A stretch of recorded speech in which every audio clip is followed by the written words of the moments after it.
you want to start, or do you want me to? Oh, I don't mind. You can start. You can just set me up. Okay. Hello and welcome to Hands Off Wales podcast number 8. We reckon 6 weeks, pretty well exactly, away from the Senedd Elections, which are very, very important. So I think what we should do, hello Robert, we'll get down to it. Absolutely, Andy.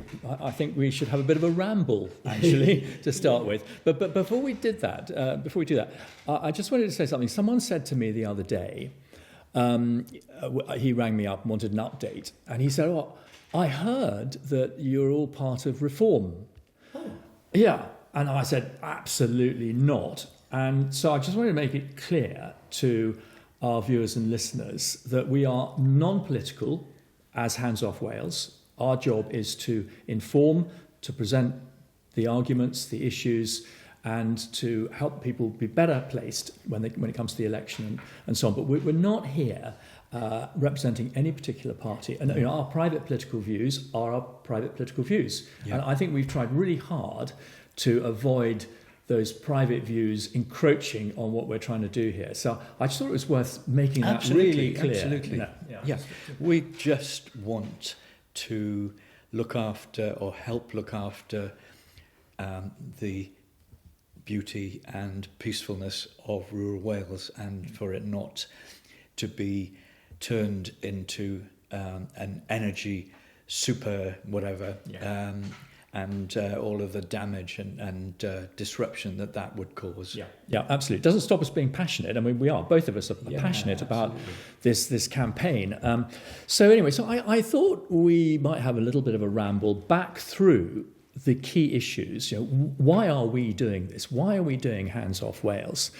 Because you mentioned to me the other day, Andy, that there are plenty of people who really still don't know what this is all about. They're not campaigners. They're not in the forefront of all of this stuff that's going on. They may not actually live in rural Wales. They may live in Cardiff or somewhere else, and they're not aware. So we thought we had a responsibility to go back over some of this stuff to really help people prior to the election. I think the other thing is that I've found when I've spoken to folks, including members of my own family, that you talk about 1,000 wind turbines of 230 metres tall being built on pretty well every kind of available hilltop in Carmarthenshire, Powys, all the way up to basically from the heads of the valleys right the way up to Ceredigion. Yeah, exactly. And you say 230 metres, and they go, and just how tall that is. 230 metres is enormous, and you would be pretty well unable to be in anywhere in Wales and not see them. Yeah, absolutely. Some people may be familiar with the Breckfast wind farm, and these new turbines will absolutely dwarf the Breckfast turbines. So what is it about? Well, it's about turbines. It's about wind turbines and the inefficiency of them. So I get frustrated when I listen to Westminster politicians who are, no names mentioned, but who are net zero zealots. There's one particular person I have in mind, who's had quite a lot of publicity recently, particularly because of the Iran war and the oil crisis. And I listen to them, and I think, are you a very unintelligent person, or are you deliberately obfuscating? Because wind turbines generates less than 50% of energy during a year. It's 50% inefficient. So obviously, how do you make up for the remaining 50%? Everybody must know, surely, that we have to rely on gas turbines at the moment, or nuclear modular reactors, of which we have precious few. So we are reliant on fossil fuels. You can't get away from that. In an ideal world, well, it'd be great not to have fossil fuels and not to be polluting the atmosphere. And it can be done in the future. Yeah, in the future. But right here and now, we have to have gas turbines to supplement our renewables. One other thing to add to that is I read a report about the energy grid in Scotland. You'll recall that there was a complete blackout in Spain and Portugal not too long ago, and that was caused by instability by wind turbines, because they don't stabilise the grid. The problem is that in Scotland there are now only 2 traditional power stations left. One is at Torness, which is a nuclear power station, which is coming towards the end of its life, and the other one is a gas-powered one, and that is also coming towards the end of its life, and they don't know what they're going to do because because of the intermittent nature of the wind, you can't make everything stable with wind turbines. So this whole kind of silver bullet thing that net zero and our electricity needs can be provided by just wind turbines and some solar panels and the turbines on land or out at sea a little bit, won't work. It won't work because it's inherently unstable, and we will get blackouts like in Spain. So there are people the people who are living in places which will be affected by the building of these gigantic turbines. Of course, they've got an incentive to campaign and protest about it. But this is something for everyone to know about, is that these things just on their own won't do it. No. We will have blackouts. We will definitely have blackouts. And the information has come from organisations who provide information to National Grid, and they know what they're talking about. Yeah. It's a lie to say renewables are the answer to everything. They can't be. They're good. We want them in the right place and of the right type, but they are not the answer to everything. And then there's this issue of bills and high energy bills, and renewables are going to reduce our energy bills. Well, it's not going to happen for quite a long time, and because we are all paying for the subsidies that go into the renewable energy parks and so forth. So at the moment, of course, everyone's saying, well, why don't you drill in the North Sea? You've got 2 fields there that are available. You could produce gas rather than import it from Norway. Why don't you get on and do it? And Keir Starmer said the other day, well, we're not doing that because we're just doing renewables. And it's just a lie. They must think we're Muppets or something. It's at best, it's ill-informed. Let's be generous and say ill-informed, because sadly, one of the which I talk about we made a recording, 2 video recordings at the Lampeter hustings, because we're talking about the Senedd election. One of the people there who was one of the speakers is Sam Kurtz, who is the energy spokesman for the Conservative Party. He's possibly not going to get a seat, but he said that what we need is a mixture of renewables, and at the moment we need to have gas, we need to have nuclear power, and we need to work our way through this in a kind of informed, educated kind of way. I've got nothing. I just thought he spoke well in that hustings, but I think he spoke the nearest to something that wasn't just wrong. Yeah, we need a mix, absolutely, and lots of people have said, well, let's have tidal, let's have more hydro, and so on, and solar in the right place. But one thing we have always been clear about here in Hands Off Wales is we do not want these wind turbines onshore. No. We do not. They are absolutely an abomination. They are industrialising, and so you've got the inefficiency. I've just jotted down here. You've got the health issues. Yes.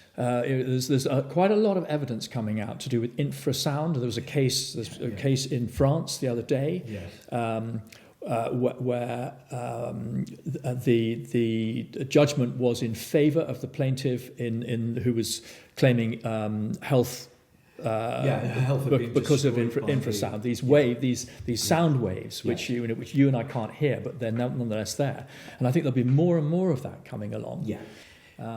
I think the other thing about it is, particularly in Wales, is that, and I again speaking to people, I don't think they understand this. Is the money that's made from these turbines when they're built will just go out of Wales. Yeah. It's making people in foreign countries, overseas. A lot of the funding that's going on is Copenhagen Investment Partners. Well, they're not Welsh. Wales won't be benefiting from the destruction that will take place in bringing them in, building them, putting them up. Yeah. And once they're up and once they're installed, it's too late to protest. Yeah. People will have heard about Butte Energy, they'll have heard about Green Gen, and just to be clear, Butte Energy are one of several development companies who are doing wind energy parks, but they are probably the largest in that they are doing the most. And here in Carmarthenshire, where we're based, and you've got Powys and you've got Ceredigion, Butte Energy are the main operators, and Green Gen a subsidiary. Green Gen do the transmission lines, and Butte Energy do the energy parks, and they have come in for some really bad press because of bad practice, and people may have heard about the Justice for Wales campaign bringing a judicial review against Green Gen for the appalling bullying behaviour with landowners. Behaviour. Terrible. Malpractice, I think illegal. Well, we'll find out.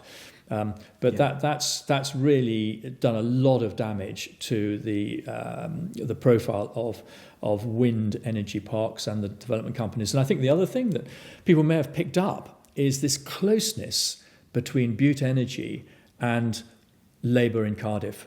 It seems to have a very unhealthy relationship. The more one finds out about it, and there's clearly a vested interest between the Labour government and Butte Energy, and therefore the decision making.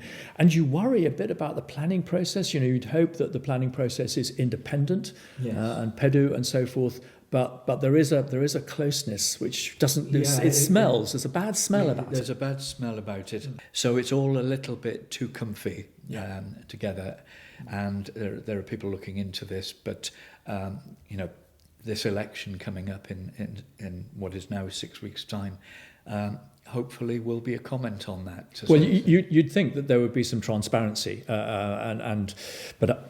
At the moment, there hasn't been. It's been very opaque, and as I say, quite smelly. And then in the hustings last week, which you and I went to at Lampeter, you just mentioned that there was quite a lot of anger about the Carmarthenshire Council, which supplied controlled pension fund. I know it's at arm's length. They say, well, it's at arm's length, therefore we have nothing about it. But nonetheless, the pension fund for Carmarthenshire, and maybe for some other counties, is heavily invested in Butte Energy, in the very same Butte Energy.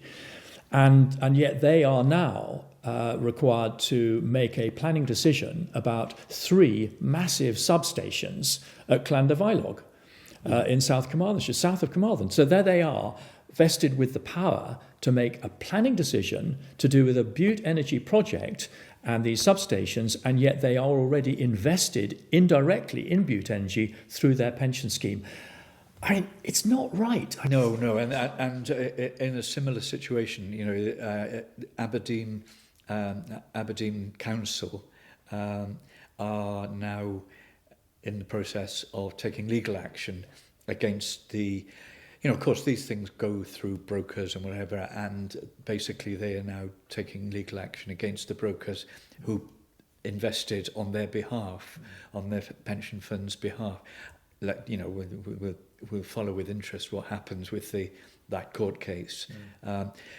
But we don't need to be doing this in Wales. It shouldn't be happening. So we are very keen to do a deep dive into the policies of each of the parties. We can't do that properly yet, can we, Andy? Because there's still no manifesto publication from Labour, no publication yet from Plaid Cymru, although they have published a document which says the first 100 days, what they would do the first 100 days. But actually, that's of limited use because we're not so much interested in the first 100 days. We're interested in the full term of the Parliament. Yeah. So we have got a manifesto from the Conservatives. We have got a manifesto from Reform, but we're going to wait out, which may take us into the beginning of April, I think. Probably. Well, let's just go. If I just quickly go through the list of where we are with the ones that we have. Yeah. Reform are saying that they will ban new onshore wind and solar projects, and they will focus on nuclear energy. That's in a nutshell. That's Reform's policy. Plaid Cymru are saying that they will support renewable energy and make Wales a green energy powerhouse, which makes me think. They want to build new partnerships with stakeholders. By stakeholders, I think you're talking about the people who want to build these things, and to further develop Trydan Gwyrdd Cymru, which is a Wales-owned renewable power company, and turning that into a big energy company. So I'd like to take everyone's mind back, if I may, to promises made in a previous hustings in Llandovery back at the very end of November last year, when Kevin Campbell said that they would want to have, if they were in power, which they might be, fewer turbines, and the turbines that there are to be smaller, and the turbine parks to have 10-kilometre spaces in between them. Is that still on offer? That's a key question, and we would like to know the answer to that. It's gone quiet on that, but we'd like to know the answer, because a lot of people would like to know. Welsh Labour are obviously, they're very comfortable with the stakeholders. They have published that they want to have a new deal between industry and the Welsh Government to speed things up, the building of things, and they're getting a planning through. Incidentally, Wales is presently at 54% of electricity being made from renewables. That's 2024 figures, so maybe a bit higher than that now. And they're still wanting to reach 100% by 2035. That's the net zero thing, and that's from where's that come from? That's come from Westminster. The Greens are saying that renewables will deliver. Their spokesperson Anthony Slaughter says that they're quite kind of general about it at the moment. They're just saying, renewables. Obviously, renewables, if they work and if they are humane and if they are considerate of people and where they live and their jobs and whatever and their lives, fine, okay, well, we'll have a think about it. But the fact is that the Greens want more and more renewables, don't they? So one would imagine that they would be all in favour of the current schemes and the industrialisation. But possibly yes. They have said that they would support smaller local renewables schemes. The Conservatives are saying that they would like to have renewables in the mix, but they accept that the need for oil and gas and nuclear is still there at the moment as things stand, and also floating offshore wind, but no onshore. That's the Conservatives. Yeah, they've been quite clear that they would not continue with any of these large energy parks that are industrialising Wales. They have been clear on that. Yeah. Although they talk about a moratorium. If they were in power, they would have a period of review. And the last one I've got here is the Lib Dems, and they're just saying that the Welsh Labour government's this sector deal that they're talking about there's no details to it, and there's no details about what money would come back into the community from the developments that we're talking about.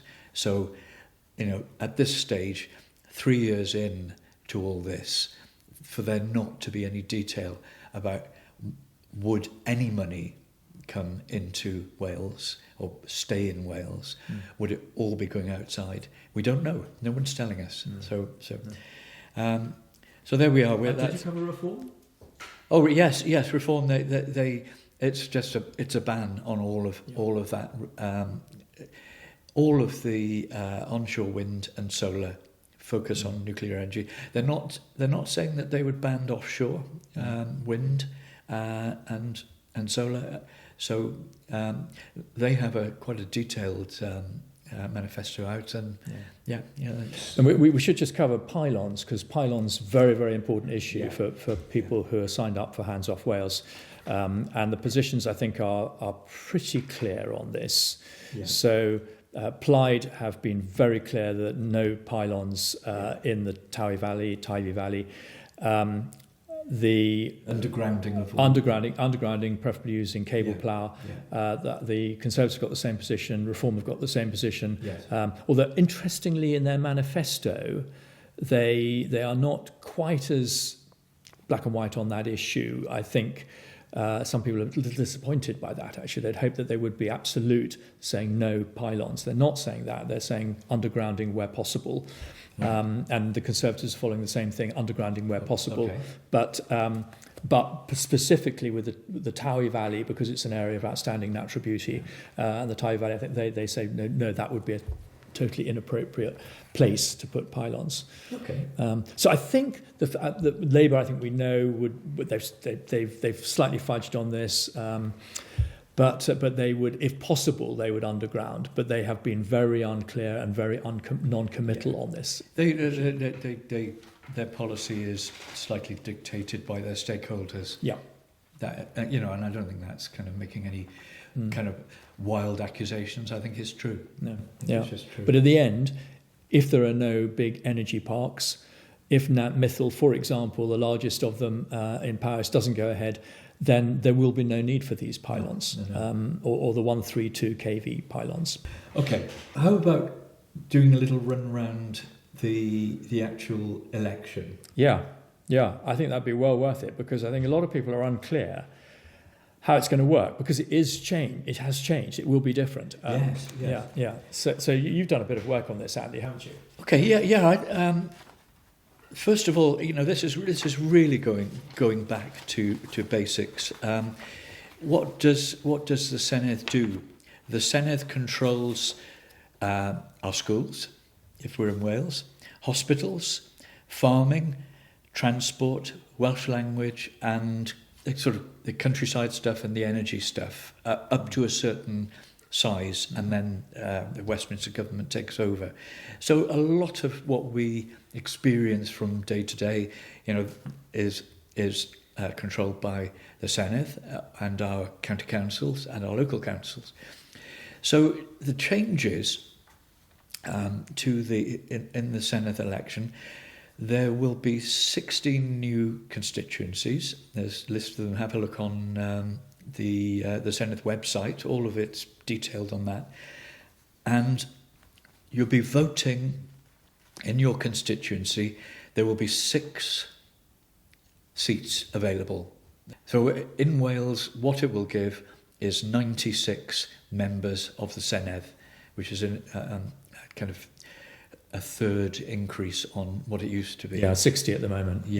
49 seats gets you a majority if you're a party. and the term of each Senedd lasts for 4 years. This in the new one. It's been 5 years.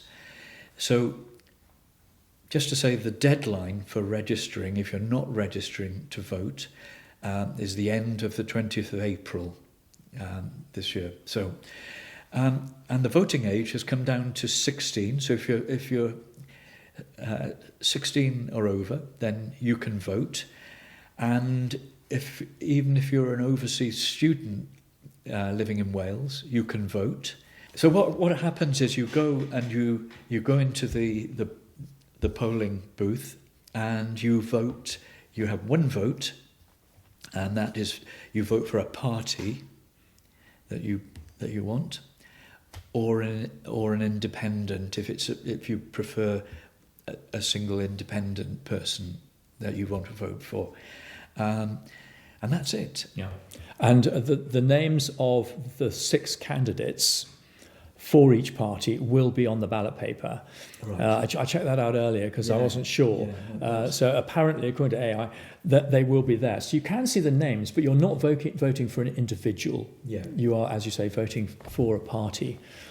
One of the things that concerns me, and I know we're not really wanting to deviate into political theory here, but one thing that concerns me is answerability. That you'll have these 6 successful candidates, as you say, from different parties, covering vast areas, geographical areas. And the largest constituency, the Gwynedd constituency, goes from the Clean Peninsula, the coast in the west, all the way to the border in the east. The border with Cheshire. Yeah, it's absolutely enormous. And I just can't work out how they are going to cover that geographical area, or indeed, if they are, whether they're going to agree to take certain areas. I'm sure that won't be the case. Where will they put their offices, their local offices? So I think there are a lot of uncertainties here and a real worry about answerability of our MSs to us, the voters, the people who have voted them in. And I think that is a concern. So. I think it's really quite unfortunate in a way that we're combining a new, untried in the UK voting system with such big crisis. The whole thing about these 1,000 turbines of 230 metres, which is as tall as the Shard in London, plonked on our hilltops, and a new, untried in the country system of dealing with all these things. Yeah. So and indeed, I think crisis in all sorts of areas of Welsh government life at the moment. Of the NHS is probably the biggest one that people worry about, but that's not alone. And I think this new system will definitely not allow for majority government. So we have never had majority government ever since devolution. Labour have always been the largest party, but they've never been able to rule with a majority. But under the new system, that will definitely not be the case. So we're moving into a new way of doing things, which will have to be, if it's to succeed, it will have to be more collegiate. There'll have to be more sort of coalition or agreement, cross-party, which we don't do very well in the UK. I think we're moving into choppy waters, I would suggest. And some people are wondering, will it even work? Will we be having another election in a short while because it's not working? Heaven forbid. But in the meanwhile, our focus is obviously very firmly on the issues to do with turbines, pylons, and whatever system this, because it is involved in this whole thing about what we're campaigning against. It's really, really important. And Wales doesn't have a history of high turnouts for Senedd elections in the 30%. So if we want to keep this, and if we want to be being governed with and from Cardiff by people who can at least know something about where we are, and then we need to be kind of using it rather than someone up in. Well, we've seen, and this is an appeal from me personally. We've seen that this problem that we've got is because of an energy secretary in Westminster